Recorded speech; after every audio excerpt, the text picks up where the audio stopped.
If your tubeless tyres are leaking air, then watch on, because in this video I'm going to share my full diagnosis routine for hunting down and fixing those pesky leaks. We first want to start with the obvious. Check there are no punctures that your sealant hasn't been able to fill and may require a plug to seal. If you do find one and manage to successfully plug it, then be sure to top your sealant back up before you carry on riding. The next important thing to check is that your tyres are actually tubeless compatible. Sometimes you can see a logo on the sidewall of the tyre which will let you know, or alternatively you can look at your tyres information online to see if they are or not. If you're unsure, then just head to your local bike shop for more advice. Next, check for rim damage. If your wheels have come into contact with something, be that out on the road or just at home, you may have a dent or ding which is keeping the rim and tyre from making a clean contact and creating a gap which is allowing air to escape. A visual inspection while feeling the edge of the rim surface will suffice, but be sure to use gloves because if there is any damage, you won't want any carbon or metal piercing your skin. If your tyres are in good health, they're tubeless compatible, and your rims are undamaged, then ensure your tyres have a tight fit on the wheel when deflated. In some cases, you will still be able to successfully mount looser tyres, but we want to eradicate any chance for failure. If you feel they're loose, then add another wrap or two of rim tape to help make everything fit that little bit more snug. Ensure the rim tape is fitted correctly, doesn't have wrinkles, and is straight and is sealing those spoke holes. Sometimes tubeless rim tape can be dislodged during fitting or changing of tyres, typically when tyre levers are overused in the process. So if your tyres are leaking air, then check the tape hasn't been damaged. When you inflate your tyres, you have to ensure the bead of the tyre has popped in all the way around the rim. This plays a huge part in creating that airtight seal. So if you haven't heard them into place, then it's likely this is why they're leaking.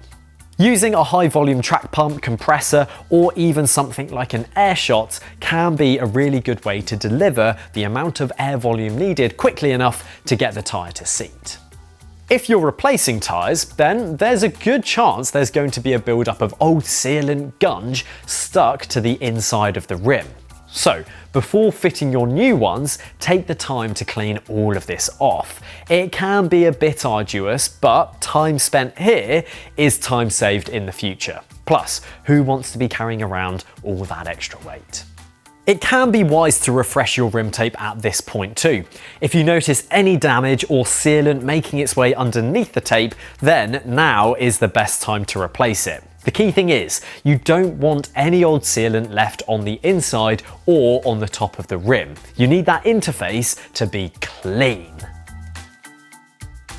A common place to lose air, especially on a new tubeless setup, can be the valve hole. Be sure to use a tubeless valve which makes good contact with the inside of the rim bed. Since rim beds can come in all different shapes and sizes, you want to try and find one which has a shape which gives you the best chance possible of making a good seal. Personally, I'm a fan of the muck-off tubeless valves. I've not had a pair of wheels where they haven't worked. But if you find that the valve is still leaking air, then try tightening up the valve retention nut to create a better seal with the rim bed. What you want to avoid is using a rubber O-ring at the valve with the intention of plugging a leak. The deep section part of many road wheels isn't designed to hold pressure, and by using an O-ring here, you may be forcing air into this cavity. You want to keep the pressure in the tyre cavity and the tyre cavity alone. At this point, hopefully you have clean rims, correctly fitted rim tape and valves, and a tyre which has been inflated and has popped onto the rim the whole way round. Hopefully you've added the right amount of sealant for the size of tyre you are using. So now is the time to give your wheel a shake with the objective of coating the inside of your rim and tyre with sealant, so if there are any tiny leaks, the sealant can do its thing and seal up those holes.